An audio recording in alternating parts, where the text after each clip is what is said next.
জীবন একবার মেলে, সময়টাও খুব কম মেলে। তাই কারো ব্যবহারে কষ্ট না পেয়ে সব ভুলে আনন্দ ফুর্তিতে দিন কাটাও। মানুষ নতুন কিছু পেলে পুরাতনকে ভুলে যায়। ঈশ্বর এমন কি দিয়েছেন যা পুরাতনের মধ্যে ছিল না? শহরটা খুবই বড়, নেই কোনো টাকার অভাব, নেই ভাতের অভাব, কিন্তু একটা অভাবই চোখে পড়ে, যেটা হলো মানুষের মনুষ্যত্বের অভাব।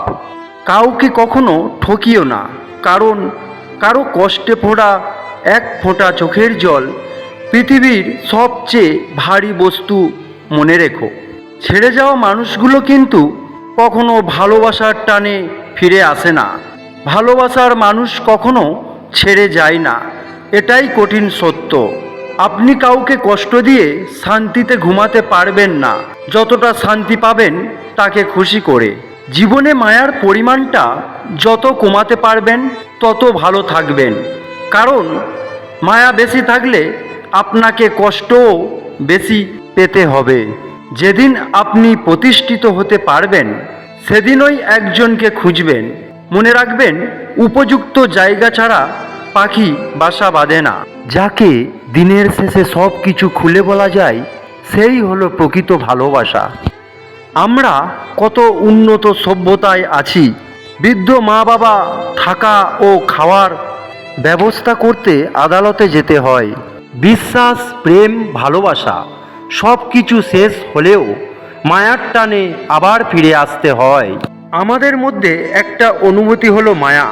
এটা যেদিন থেকে ত্যাগ করতে পারবেন, জীবনে দুঃখ কষ্ট কম পাবেন। সব দুঃখ কষ্টের কথা যার কাছে বলা যায়, তার দেয়া কষ্টের কথা তার কাছে বলা যায় না। একটা কথা মনে রাখবেন, আপনি যতদিন পৃথিবীতে থাকবেন কারো কাছ থেকে সুনাম পাবেন না, আপনি যতই ভালো কাজ করেন। জীবনে অনেক রচনা পড়েছি, কিন্তু মানুষের রচনা পড়িনি, তাই তো মানুষ চিনতে ভুল হয়। মানুষ কখনো কোনো মানুষের জন্য কাঁদে না, কাঁদে তার স্বার্থের জন্য।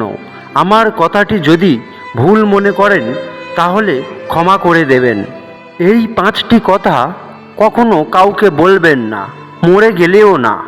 নিজের অপমানের কথা, নিজের ঘরের কথা, আপনার অভাব অনটনের কথা, নিজের স্ত্রীর কথা এবং আপনার ধনসম্পত্তির কথা।